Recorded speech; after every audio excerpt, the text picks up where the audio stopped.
नमस्कार। इस सीरीज का नाम है भारत के रत्न मोहम्मद रफी।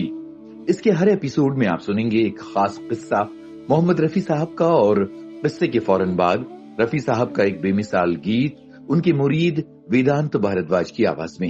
ये सीरीज महान गायक मोहम्मद रफी को एक श्रद्धांजलि है। सब्सक्राइब करें हिमांशु वाजपेयी ऑफिशियल। लद्दाख की गलवान घाटी। पिछले कुछ वक्त से यहाँ चीन की गुस्ताखियों की खबरें बराबर आ रही हैं। भारतीय सेना अपने हिमालय जैसे इरादे के साथ हर पल मुस्तैद है। गलवान घाटी में चीन की गुस्ताखी आज की नहीं है। 1962 में भी वो यहाँ खुराफात कर रहा था। 1962 में गलवान घाटी में अचानक सुरों के शहंशाह मोहम्मद रफी की आवाज गूंजने लगी थी। भारतीय खेमा हैरान था, क्योंकि इस गूंज के पीछे भारतीय सैनिकों की कोई भूमिका नहीं थी। इसके पीछे चीन था। चीन और मोहम्मद रफी। चीन की अजीबोगरीब मंसूबाबंदी थी इसके पीछे। आइए समझते हैं पूरा किस्सा। भारत की तरफ से 1962 की जंग लड़ चुके कैप्टन फुनचोक ताशी के मुताबिक 1962 में हम गलवान में थे। एक तरफ मैदानी हिस्से में हम लोग थे, दूसरी तरफ पहाड़ी पर चीनी फौज थी।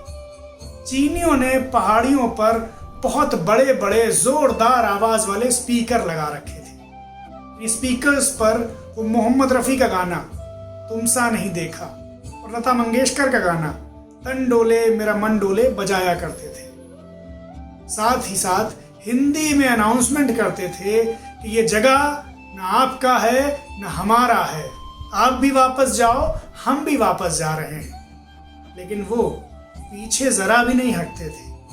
कैप्टन ताशी के मुताबिक ये गाना बजाना और अनाउंसमेंट करना चीन की सोची समझी रणनीति थी। रफी लता के गाने तब हिंदुस्तान में बहुत लोकप्रिय थे। चीन इन गानों को बजाकर हिंदी में अनाउंसमेंट करवाकर भारतीय सैनिकों से दोस्ती गांठना चाहता था, और इस दोस्ती के छलावे में हम लोगों को पीछे हटने के लिए राजी करना चाहता था। मगर हम लोगों ने ये चाल समझ ली थी।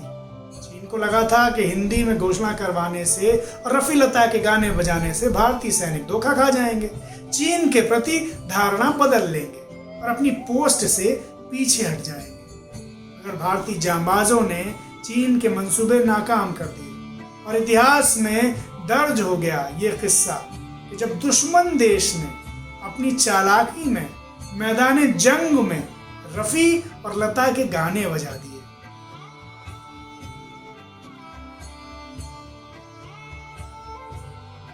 एक वक्त ऐसा भी था जब रफी साहब फूट फूट कर रो रहे थे, अपना वादा वफा न कर पाने के चलते, अपने देश के लिए सोची हुई खिदमत न कर पाने के चलते। मगर फिर दिलीप कुमार ने कुछ ऐसा किया कि रफी साहब गुले गुलजार हो गए और वतन परस्ती की मिसाल कायम कर दी। ये वाकया 1962 का है।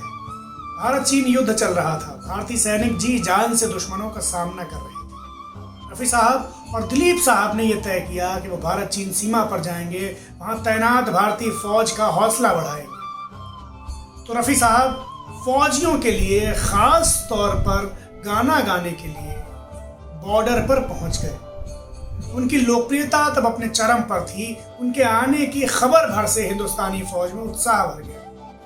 रफी साहब बॉर्डर पर चले तो गए, मगर तभी वहां एक अनहोनी हो गई।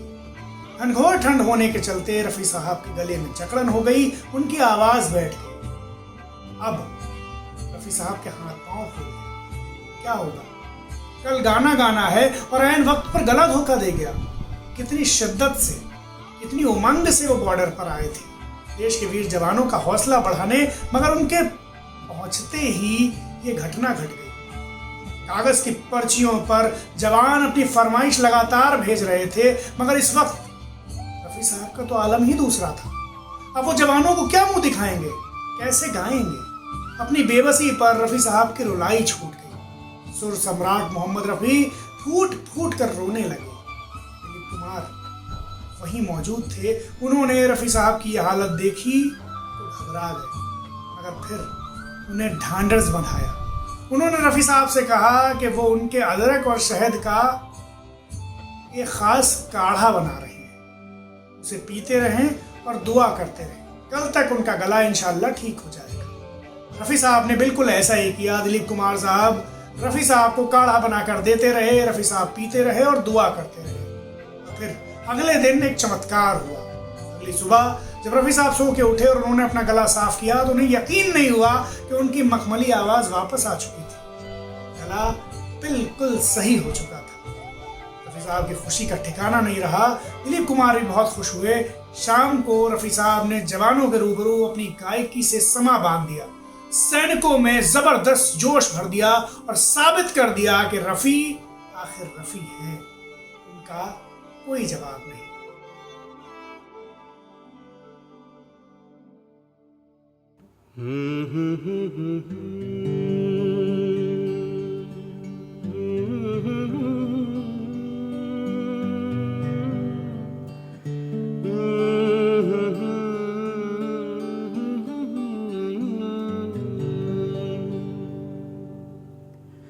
चौदहवीं का चांद हो या आफताब हो,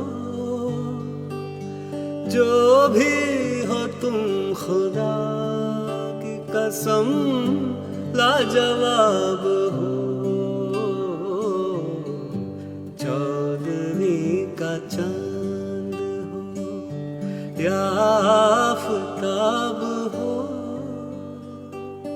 जो भी हो तुम खुदा की कसम लाजवाब हो। चौदहवीं का चांद हो।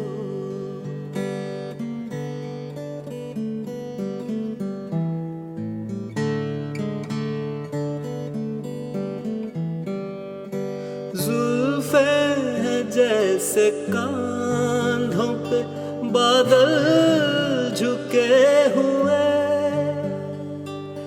जुल्फे हैं जैसे कांधों पे बादल झुके हुए,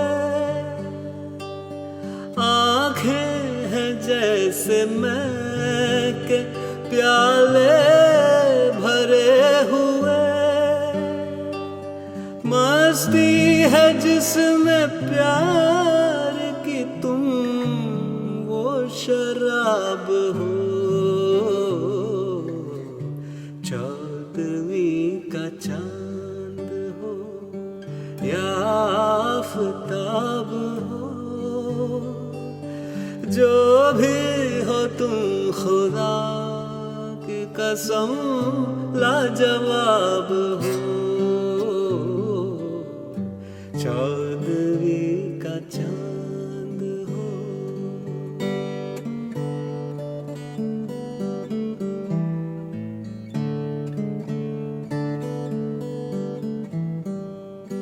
चेहरा है जैसे झील में हंसता हुआ कंवल,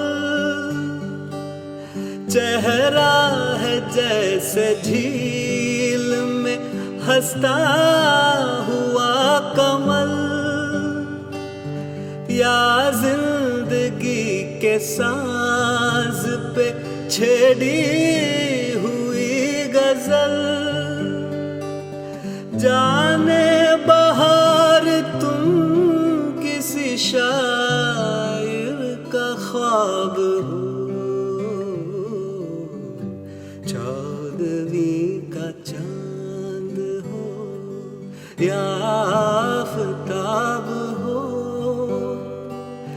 जो भी हो तुम खुदा की कसम लाजवाब हो। चौदहवीं का चांद हो।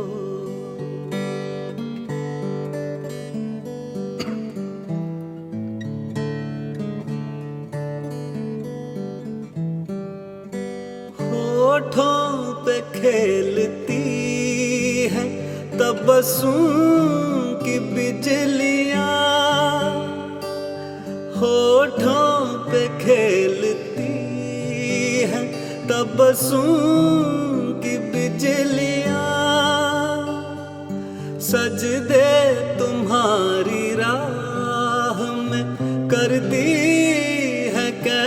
नशा, दुनिया हुस्न इश्क का तुम ही शबाब हो। चौदहवीं का चांद हो या आफताब हो,